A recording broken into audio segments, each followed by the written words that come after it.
روایت اس طرح سے مروی ہے کہ ایک مکاتب غلام نے ان کے پاس آیا اور عرض کیا. ایک غلام جس نے مکاتب بولے تو یہ وہ غلام تھا جس نے اپنے مالک سے ایک کانٹریکٹ بنا لیا تھا کہ اگر میں آپ کو اتنے، میری کیا قیمت لگاتے ہو آپ؟ تو مالک بولتا ہے سمجھ لیجیے تیری قیمت ہے 50 دینار. تو کہتا تھا اگر 50 دینار میں ہی لا کے دے دوں آپ کو کما کے الگ سے تو آپ مجھے آزاد کر دو گے؟ تو مالک کہتا ہاں. تو اس کا کانٹریکٹ لکھ لیا تھا. مکاتب غلام مطلب جس کا کانٹریکٹ لکھ لیا گیا. اب یہ غلام کیا کرتے تھے، اپنے مالک کے کام کے بعد ان سے پرمیشن سے ایکسٹرا ٹائم لیتے تھے اور خوب محنت مشقت کرتے تھے جا کے مارکیٹ میں، اور اتنا پیسہ جمع کرنے کی کوشش کرتے جس سے اپنے آپ کو آزاد کر لیں. تو مکاتب غلام تھے، مطلب جس نے کانٹریکٹ کر لیا تھا اپنے آقا سے کہ میں کب چھوٹوں گا اگر اتنا دوں. اب وہ محنت کر رہے ہیں اس کے لیے. آئے اور کہا کہ میں اپنی مکاتب کی رقم ادا کرنے سے عاجز آ گیا ہوں. مالک نے رقم تو طے کر دی، ادا ہی نہیں کر پا، اپنی آزادی نہیں لے پا رہا ہوں، تو میں عاجز آ چکا ہوں، تھک چکا ہوں اس سے، ٹھیک ہے، عاجز آ گیا ہوں، لہٰذا میری مدد کی جائے، آپ میری مدد کیجیے. حضرت علی سے وہ کہنے لگا رضی اللہ. علی رضی اللہ عنہ نے جو ہے فرمایا کیا میں آپ کو وہ کلمات نہ سکھاؤں جو مجھے رسول اکرم صلی اللہ علیہ وسلم نے سکھائے تھے؟ آپ پر ایک بڑے پہاڑ کے برابر بھی قرض اگر ہوں گا تو اللہ تعالیٰ اسے دور کر دے گا. ایک بڑے پہاڑ کے برابر بھی قرض ہوں گا تو اللہ تعالیٰ تجھ سے یہ قرض دور کر دیں. کیا یہ دعا نہ بتا دوں؟ انہوں نے کہا ارے بالکل یہ دعا تو آپ بتا دیجئے.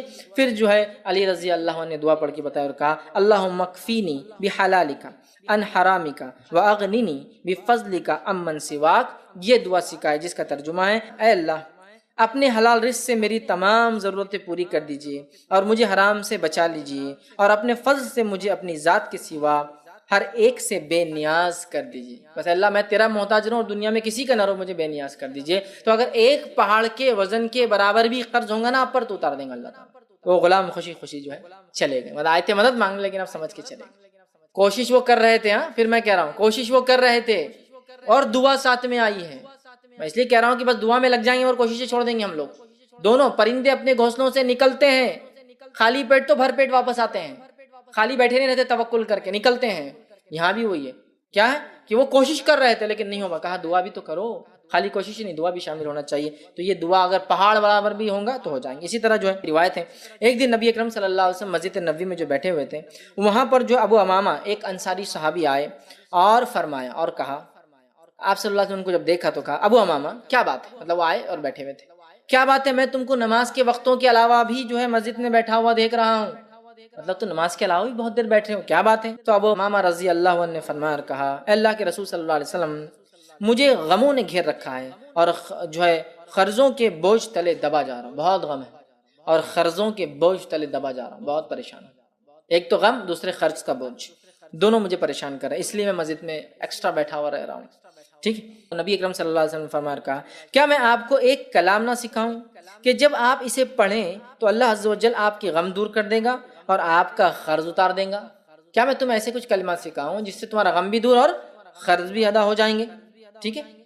تو انہوں نے کہا اللہ کے رسول صلی اللہ علیہ وسلم بالکل ضرور بتائیں. اور پھر نبی اکرم صلی اللہ علیہ وسلم نے یہ دعا جو ہے ان کو سکھائی. ٹھیک ہے. اور وہ بڑی دعا ہے جس کا ترجمہ اس طرح سے ہے اللہ میں غم و حزن سے تیری پناہ مانگتا ہوں اور کمزوری اور سستی سے تیری پناہ مانگتا ہوں، بزدلی اور بخیلی سے تیری پناہ مانگتا ہوں، قرض کے بوجھ اور لوگوں کے جو غلبے سے تیری پناہ جو ہے چاہتا ہوں.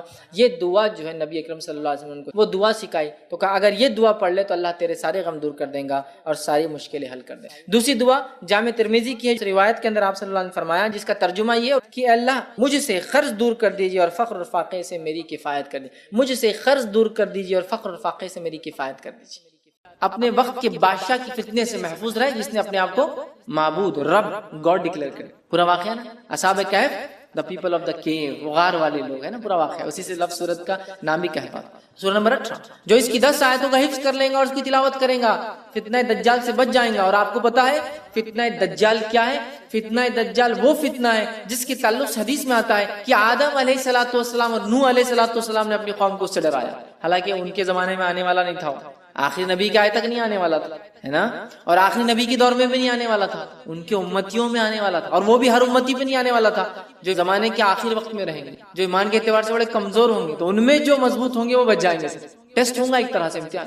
تو فتنہ دجال کا فتنہ وہ فتنہ ہے کہ آدم علیہ السلام، نوح علیہ السلام نے، اور حدیث میں آتا ہر نبی نے اپنی قوم کو اس سے ڈرایا ہے. اور جب اللہ کے رسول صلی اللہ علیہ وسلم نے علامت قیامت بیان کی نا، حدیث میں آتا راوی کہتے ہیں فجر کی نماز کے بعد نبی اکرم صلی اللہ علیہ وسلم نے کہا کہ میں تم سے نہ کہتا تھا دجال کے بارے میں، تمیمہ داری جو کرسچن تھے، عیسائی تھے، وہ آج میرے پاس پہنچے 1 مہینے کے سفر کے بعد، اور انہوں نے مجھ سے ایک واقعہ بیان کیا، چونکہ وہ ایمان بھی لائے ہیں اس چیز کو دیکھنے کے بعد، اسلام قبول کر لیا ہے، اور انہوں نے دجال سے ملاقات کی ہے، میں نہ کہتا تھا تم سے، اور اس کے بعد نبی اکرم صلی اللہ علیہ وسلم سناتے گئے، راوی کہتے ظہر کا وقت آ گیا، ہم نے ظہر کی نماز پڑھی، پھر علامت قیامت اب بتاتے گئے، عصر کا وقت آ گیا، ہم نے عصر کی نماز پڑھی، پھر علامت قیامت بتاتے گئے، اور صحابہ کہتے ہیں جب پوری علامتیں آپ نے ہم کو دن بھر میں بتا دی تو ہم اتنے خوف زدہ ہو گئے کہ کسی جھاڑی کے پاس سے جاتے ڈر لگنا شروع ہو، کسی جھاڑ کے پاس سے ڈر لگتا تھا کہ دجال نکل کے آنا جائے، اتنا ڈرا، دجال اتنی خطرناک، اور اس سے سیفٹی کے لیے صرف 10 آیتیں یاد کرنا ہے، 10 جملے، 10 سینٹینسز یاد کر لو، محفوظ۔ اب آپ بولیں گے 10 جملوں سے کیسا محفوظ ہو سکتا ہے انسان؟ ہو سکتا 10 جملے کے معنی اور مفاہیم۔ ابھی تو میں کہہ رہا ہوں قیامت تک قرآن اپنے عجیب و غریب معجزے دکھاتا رہے گا۔ قرآن دیکھیے، ہر نبی کو اللہ نے قوم کے پاس بھیجا، قوم ایمان بغیر معجزے کے نہیں لائی، میراکل کے، تو اللہ تعالیٰ نے اب چونکہ نبی نہیں بھیجیں گا تو ایک ایسا معجزہ میراکل قرآن بھیج دیا جو ہر دور میں اپنے آپ کو معجزہ ثابت کر کے رہے گا، ہر ایج میں ثابت کرے گا۔ نبی اکرم صلی اللہ علیہ وسلم کے زمانے میں عربی اور لغت کا ایج تھا، شاعری کا ایج تھا، قرآن نے ثابت کیا۔ اس کے بعد کے زمانوں میں فلسفوں کو لوگوں نے آگے کیا، قرآن نے ثابت کیا۔ آج سائنس اور ٹیکنالوجی قرآن ثابت کرتا ہے، کل کوئی اور دور ہوگا قرآن وہاں بھی اپنے آپ کو۔ اس کی 10 آیتیں سورۃ الکہف کی، صحیح مسلم کی روایت ہے، ابو درداء رضی اللہ عنہ فرماتے ہوئے کہتے ہیں رسول اکرم صلی اللہ علیہ وسلم فرمایا جس نے سورہ کہف کی پہلی 10 آیتیں یاد کر لی وہ فتنہ دجال سے محفوظ کر لیا گیا۔ یاد کرو، سمجھو اس کو، اس کے معنی مفہوم پہ غور کرو، فتنہ دجال سے انشاءاللہ ہم بچ جائیں گے، ٹھیک ہے۔ اسی طرح جو ہے سورہ کہف کی آخری 10 آیت تلاوت کرنے والا فتنہ دجال سے محفوظ رہے گا۔ پہلی 10 آیتیں یاد کرنے والا، آخری 10 آیتیں تلاوت کرنے والا محفوظ رہے گا۔ یاد بھی کر لے، یاد کرنا ہے تو مسئلہ نہیں۔ اور کچھ علماء لکھتے ہیں ہو سکتا ہے دونوں سے فائدہ، واللہ عالم، چونکہ طبرانی کی روایت میں الفاظ اس طرح سے، ابو سعید خدری رضی اللہ عنہ راوی کہتے ہیں رسول اللہ صلی اللہ علیہ وسلم فرمایا جس نے سورۃ الکہف کو اس طرح پڑھی جس طرح نازل ہوئی تو وہ اس کے لیے قیامت کے روز نور ہوں گی، مکہ سے لے کر جس جگہ وہ رہتا وہاں تک کے لیے نور، انڈیا سے وہاں پڑھے تو وہاں تک اتنا بڑا نور رہے گا، جس جگہ سے مکہ تک اتنا بڑا نور اس کے لیے ثابت ہوگا۔ اور جس نے سورہ کہف کی آخری 10 آیتیں پڑھی فتنہ دجال سے اس سے کوئی نقصان نہیں پہنچے گا۔ تو 10 آیتیں یاد کر لی تو بھی بچ گیا، آخری 10 آیتیں پڑھ لی تو بھی بچ گیا، ٹھیک ہے۔ اور میں بھی ہو سکتا دونوں بھی اس کا معنی ہو کہ پہلی بھی پڑھ لے، 10 بعد کی بھی پڑھ لے، انشاءاللہ انسان محفوظ ہے۔ اسی طرح جمعہ کے روز سورہ کہف کی تلاوت کرنے والے کے لیے 2 جمعوں کے درمیان ایک روشن نور ہوتا ہے، 2 جمعے کے درمیان روشن نور ہوتا ہے، یہ حاکم اور بیہقی کی روایت ہے۔ اسی طرح جو ہے سورہ کہف کے بعد سورہ فتح یہ قرآن کی 48 نمبر کی سورت 48، ٹھیک ہے۔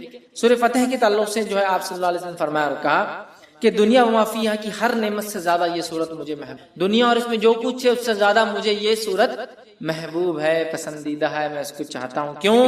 بخاری کی روایت ہے، ہم جانتے ہیں سورہ فتح نازل ہوئی تھی، اس کی ابتدا جب حدیبیہ 6 ہجری کا واقعہ ہے، عمرے کے لیے صحابہ اور اللہ کے رسول صلی اللہ علیہ وسلم گئے، مشرکین نے آنے نہیں دیا، ایک ٹریٹی سائن ہوئی، ایک پیکٹ سائن ہوا، صلح سائن ہوئی، دستخط ہوئی، جس کو صلح حدیبیہ کہتے ہیں، اور صحابہ پریشان تھے، دل میں تھوڑے سے ملال کر رہے تھے کہ ہم جنگ لڑتے ہیں ان سے، ہم کو آنے نہیں دیتے، اللہ کے رسول صلی اللہ علیہ وسلم لیکن امن کو پسند کیا جنگ کے مقابلے میں، تو اللہ رب العزت نے جب یہ ہو گیا تو اللہ نے فرمایا انا فتحنا لک فتحا مبینا، اے نبی ہم نے آپ کو کامیابی دی کھلی کا۔ صحابہ وہ خوش ہو گئے کہ ہم کو تو دنیاوی لگ رہا تھا، ہم تو معاہدہ کر کے پیچھے رہ گئے، قرآن کہہ رہا ہے فتح مبین ہے، تو آپ سے فرما رہے اس سے زیادہ مجھے کوئی صورت پسند نہیں۔ اس کے تعلق سے ایک طویل لمبا واقعہ ہے، عمر ابن خطاب رضی اللہ عنہ نے اللہ کے رسول صلی اللہ علیہ وسلم نے ایک مسئلہ پوچھا، بخاری کی روایت۔ یہ مسئلہ کب پوچھا؟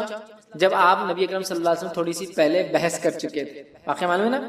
حضرت عمر رضی اللہ عنہ آئے، اللہ کے رسول صلی اللہ علیہ وسلم نے کہا کہ اللہ کے رسول صلی اللہ علیہ وسلم کے ہم خبر نہیں ہیں، آپ نے کہا تو ہم لڑتے کیوں نہیں، کیوں صلح ہو رہی ہے؟ آپ نے خاموش۔ پھر گئے ابوبکر صدیق رضی اللہ عنہ کے پاس، کہا مسئلہ کیا ہے، ہم حق پر نہیں ہے، تو کہا ہے پھر لڑتے کیوں نہیں؟ ابوبکر صدیق خاموش رہے، کہ اللہ کے رسول خاموشی اختیار کی نا، مل گیا نا جواب۔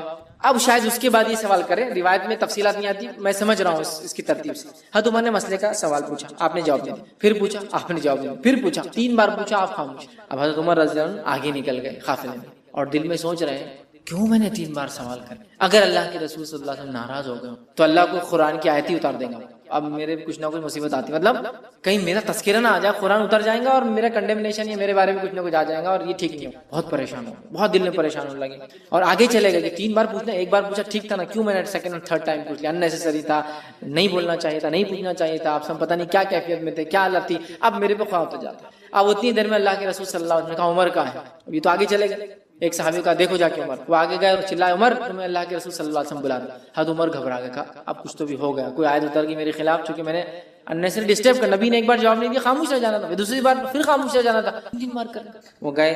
تب نبی اکرم صلی اللہ علیہ وسلم نے پوچھا، جبکہ وہ ڈرتے ہوئے جا رہے تھے کہ میرے بارے میں کچھ نہ اتر گیا ہو، آپ نے فرمایا میرے لیے کہ قرآن تو نہیں نازل ہو گیا؟ تو آپ نے فرمایا آج رات مجھ پر ایک صورت نازل کی گئی ہے جو مجھے ہر اس چیز سے محبوب ہے جس پر سورج طلوع ہوتا ہے، مطلب سورج جس پر نکلتا ہے، اِنَّا فَتَحْنَا لَكَ فَتْحًا مُبِينًا، اسے بخاری نے روایت کیا، مطلب سورہ فتح نازل ہوئی تھی۔ کہا یہ سورت مجھے سب سے زیادہ محبوب ہے، چونکہ ظاہری اعتبار سے ناکامی نظر آ رہی تھی، لیکن اللہ ہی جانتا تھا یہ بڑی کامیابی تھی۔ کیسا؟ صلح حدیبیہ کے بعد اسلام جو ہے پورے عالم میں پھیلنا شروع، اور آنے والے 3 سے 4 سالوں میں کئی ممالک مسلمان ہو گئے، اسلام ہو گئے، کیونکہ اب امن سائن ہو گیا، اب خطوط جانے لگے اور مبلغین جانے لگے، اور بہت سارے لوگ سمجھ گئے کہ قریش نے معاہدہ کرا، مطلب جھک گئے، ہے نا۔ قریش کہتے ہیں سب سے بڑی مچھلی کو سمندر کی، جس کو کسی دوسرے پانی کے جانور سے خطرہ نہیں ہوتا، اور یہ جب چاہے کسی کو بھی نگل سکتی ہے، سو کہتے قریش۔ جب سب سے بڑی مچھلی نے معاہدہ کر لیا تو باقی کا کیا سمندر میں، سمجھتے نا۔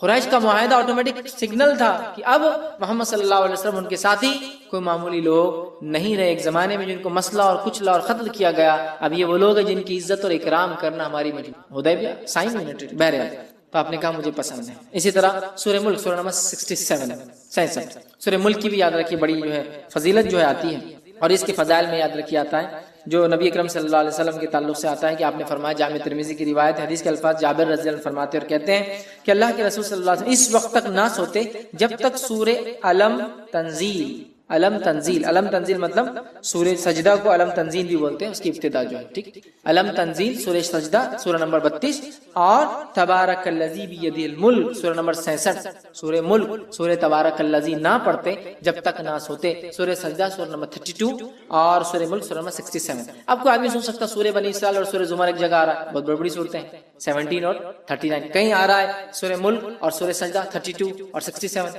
تو ہو سکتا ہے نبی اکرم صلی اللہ علیہ وسلم کچھ صورتیں معمول پڑھتے ہوں گے اور کچھ صورتیں کبھی پڑھتے اور کبھی نہیں پڑھتے ہوں گے، جس نے جب جو دیکھا اس نے وہ عمل کو روایت کر دیا، سمجھ رہے بات؟ کچھ صورتیں آپ معمول پڑھتے ہوں گے، کنٹینیوسلی پڑھتے ہوں گے، اور کچھ صورتیں آپ کبھی پڑھتے ہوں گے اور کبھی نہیں، مطلب ایک سیٹ آف صورتیں آج، ایک سیٹ آف صورتیں کل، آپ اور ہم بھی کر سکتے ہیں، کبھی سورہ بنی اسرائیل اور سورہ زمر پڑھ کے سو گئے، کبھی سورہ ملک اور سورہ سجدہ پڑھ کے سو گئے، ہے نا۔ اور آپ سے کچھ صورتیں مسلسل مکمل ہمیشہ، سورہ اخلاص، سورہ فلق، سورہ ناس، چھوٹی چھوٹی ہمیشہ، تو یہ آپ کا معمول الگ الگ وقتوں میں رہا ہوں گا، اور دیکھنے والے نے جب دیکھا اس نے وہ بات آپ کی روایت کر دی، یا واللہ عالم آپ سب ایک ساتھ کرتے ہیں، واللہ عالم اللہ ہی بتا، ٹھیک ہے۔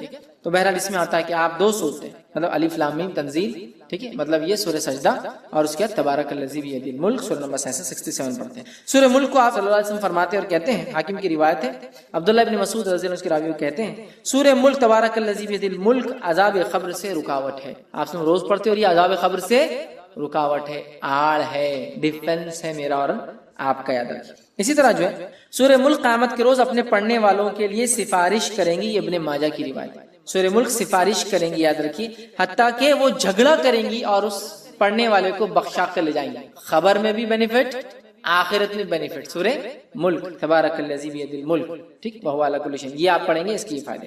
اس طرح سورہ ملک پڑھنے والے کی مغفرت کے لیے قیامت کے روز اللہ تعالیٰ سے یہ سورہ جھگڑا کریں گی اور جنت میں لے جائیں گی، عذاب قبر سے محفوظ رکھیں گی، آخرت میں اللہ تعالیٰ سے جو ہے مجادلہ کریں گی، جھگڑا کریں گی، اور جنت میں بھی لے جائیں گی اپنے پڑھنے والے کو، ٹھیک۔ یہ جو ہے طبرانی کی روایت میں کہ جنت میں لے جائیں گی، ٹھیک۔ بہت ہی جو ہے اہم صورت ہے۔ اس کے تعلق سے ایک بات جو آتی ہے، ابن کثیر رحمہ اللہ نے اپنی تفسیر میں سورہ ملک کی اس کو روایت کیا، وہ روایت اس طرح سے، سورہ ملک خود پڑھنی چاہیے اپنے بیوی بچوں کو، حتیٰ کہ اپنے پڑوسیوں کو بھی اس کے پڑھنے کی تلقین کرنا چاہیے، اور صحابہ ایسا کرتے تھے، خود پڑھتے تھے، اپنے بیوی بچوں کو بولتے تھے، اور اڑوس پڑوس میں بولتے تھے سورہ ملک پڑھا کرو بھائی، سورہ ملک پڑھا کرو، سمجھ رہے ہیں؟ ہمیں بھی کرنا چاہیے۔ اسی طرح آگے بڑھتے ہیں، سورہ نمبر 76 سورہ جو ہے دہر یا سورہ انسان 76 سورہ دہر، اس کی انشاءاللہ دیکھتے فضائل۔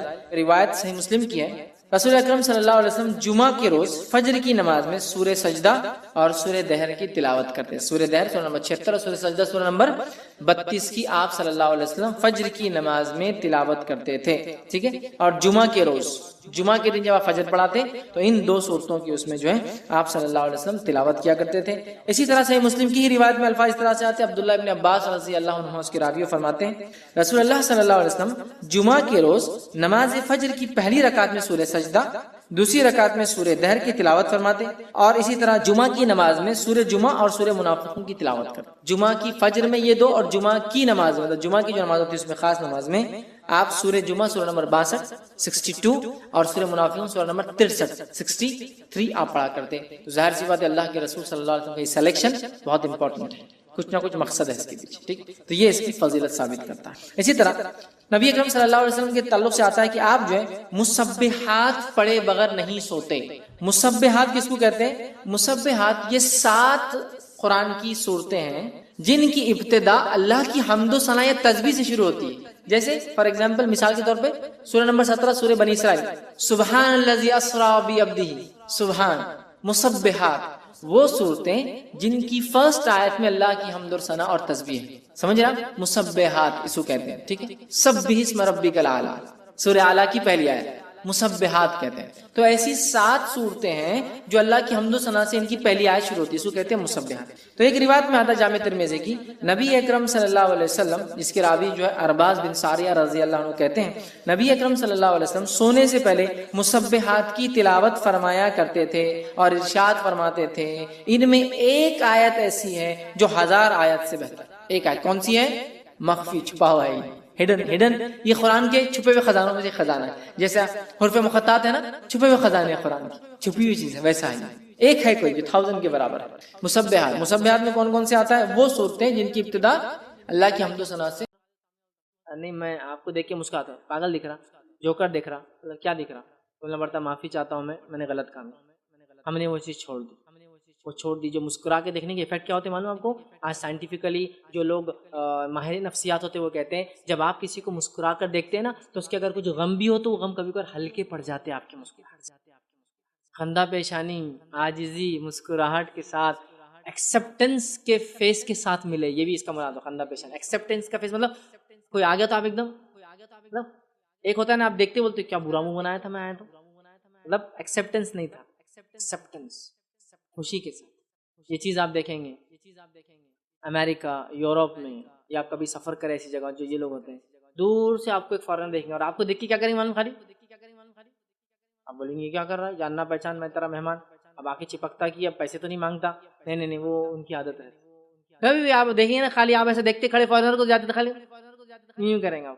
اب ہمارے نزدیک تو یہ بیٹا گھور رہا باہر نکل ایئرپورٹ سے بتاتا، ہم تو یہ سمجھیں گے، لیکن وہ کیا کر رہا ہے معلوم آپ کو؟ ایک سنت پہ عمل کر رہا ہے، صدقہ دے رہا ہے، حالانکہ اس کو معلوم نہیں وہ انسانی ویلیوز اور اس نے جو سیکھا اس کے سائنس کے مطابق لوگوں کو ہنس کر دیکھنا اچھی علامت ہے وہ کر رہا ہے، لیکن ہمارے دین نے کہا تو صدقہ، کون سا انسان یہ صدقہ نہیں کر سکتا میرے بھائی؟ کون سا انسان نہیں کر سکتا؟ آپ لوگوں کو بھلے ہی ناپسند کرو کوئی مسئلہ نہیں، لیکن شرعی بنیادوں پہ ناپسند کرتے ہیں، ملنے میں ہنس کے ملنے میں کوئی حرج نہیں کسی سے، نرم بات کرنے میں کوئی حرج نہیں کسی سے بھی۔ اللہ نے تو موسیٰ علیہ السلام کا فرعون کے پاس جاؤ تو اچھی بات کرو، نرم بات کرو، ہو سکتا ہے ہدایت حاصل کرو۔ اللہ سب سے جابر کو بھی گندا چہرہ بنا کے سخت الفاظ ادا کرنے کا حکم نہیں ہے نا، تو ہنسیے مسکرائیے کافی ہو جاتا ہے۔ خندہ پیشانیوں کا ملنا 15واں ہمارا طریقہ۔ آئیے آگے بڑھتے ہیں، اسی حدیث کا 16واں طریقہ بھی ہے، اور اپنے ڈول سے اپنے بھائی کے برتن میں پانی ڈال دینا، یہ بھی صدقہ ہے۔ اپنے ڈول سے اپنے بھائی کے ڈول میں پانی ڈال دینا، یہ بھی صدقہ ہے۔ فزیکل ہیلپ محنت لگتی ہے نا، آپ پانی زمین سے نکالا، پانی نکل گیا، اس کے بعد آپ کا ایک بھائی کھڑا ہے، آپ کو اللہ نے جسم دیا ہے، وہ کمزور ہے، مجبور ہے، معذور ہے، لاچار ہے، نہیں کچھ بھی نہیں ہے لیکن آپ کا بھائی ہے نا، تو آپ چاہ رہے ہیں اس کی ہیلپ کروں، آج اپنا ڈول لیا، ارے بھائی صاحب آپ کا لائن میں جاؤ میں لیتا ہوں، ہاں تو ڈول کی بات ہو رہی ہے، محنت لگتی ہے پانی کھینچنے میں کنویں سے۔ ہمارا حال تو یہ کہ ایسا بٹن دبائے تو پانی پینے کا آتا، کوئی دیا رکنا میرے کو پینے بعد میں دیتا، یہاں تو بٹن دبائے تو آتا، ہاں تو بول سکتے نا آپ لیجیے، کوئی محنت نہیں مشقت نہیں، آپ نے بٹن دبایا پانی آیا، پیچھے کوئی آدمی آپ سے بعد آیا لیکن لیجیے بھائی صاحب، صدقہ، اجر، ثواب، ریوارڈز، نیکی، سیونگز، یہ ہے اس کا فائدہ۔ تو ڈول محنت کر رہے ہیں آپ، نکالا، لیکن ایک بھائی آ گیا، آپ ڈال دیا آپ نے اس کے برتن، وہ محنت سے بچ گئے، صدقہ ہے، اجر ہے، بہت ریوارڈنگ چیزیں، معمولی نہیں۔ تو اپنے بھائی کے برتن کو بھر دینا یہ بھی صدقہ ہے۔ آئیے آگے بڑھتے ہیں۔ جامع ترمذی کی روایت ہے، نبی اکرم صلی اللہ علیہ وسلم فرماتے اور کہتے ہیں، حدیث طویل ہے، لمبی ہے، بس میں خالی وہ صدقے کے الفاظ جو مختلف آتے ہیں دوسرے روایتوں سے وہ آپ کے سامنے رکھتا ہوں۔ جو 17واں آج ہم دیکھیں گے صدقے کا طریقہ وہ یہ ہے کہ جو لوگ راستہ بھول جائیں ان کو راستہ دکھانا یہ بھی صدقہ ہے۔ بھولے کو راستہ دکھانا یہ بھی صدقہ ہے۔ اس میں کچھ علماء نے لکھا بھولے سے مراد جو صحیح راستے سے ہٹ گیا تھا اس کو راستہ دکھانا بھی ہے، اور کچھ نے کہا اس سے مراد ہے دنیاوی راستہ کوئی بھٹک گیا، ٹریولر ہے یا سٹی میں بھی رہتا ہے لیکن نئے بستی میں چلا گیا، شہر بڑے بڑے ہوتے ہیں آج کل، راستہ بتانا صدقہ ہے۔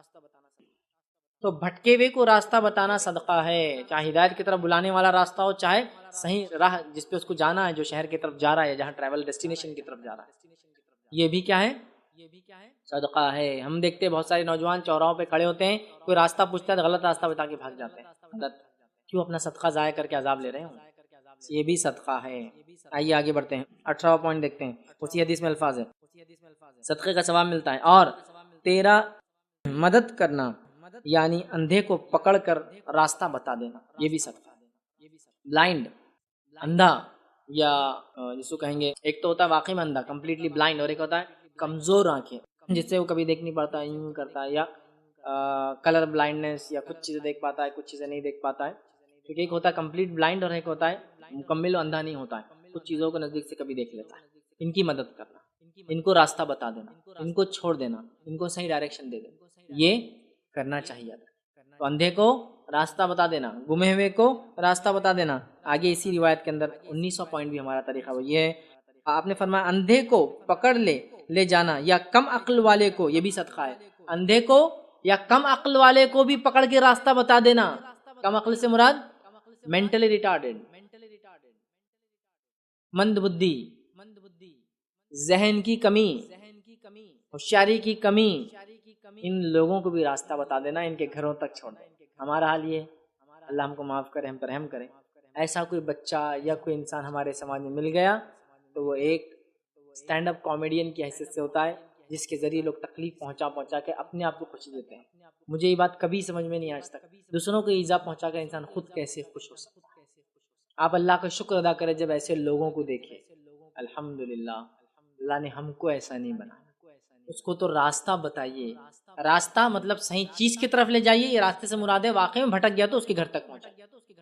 تو ایسا آدمی مل گیا راستے میں گما ہوا، اندھا ہے، پاگل ہے، اس کو گھر تک پہنچانے کا انتظام کیجیے، کیسے بھی ہو سکتا ہے، پتہ نہیں کہاں سے آ جائے، ٹھیک ہے۔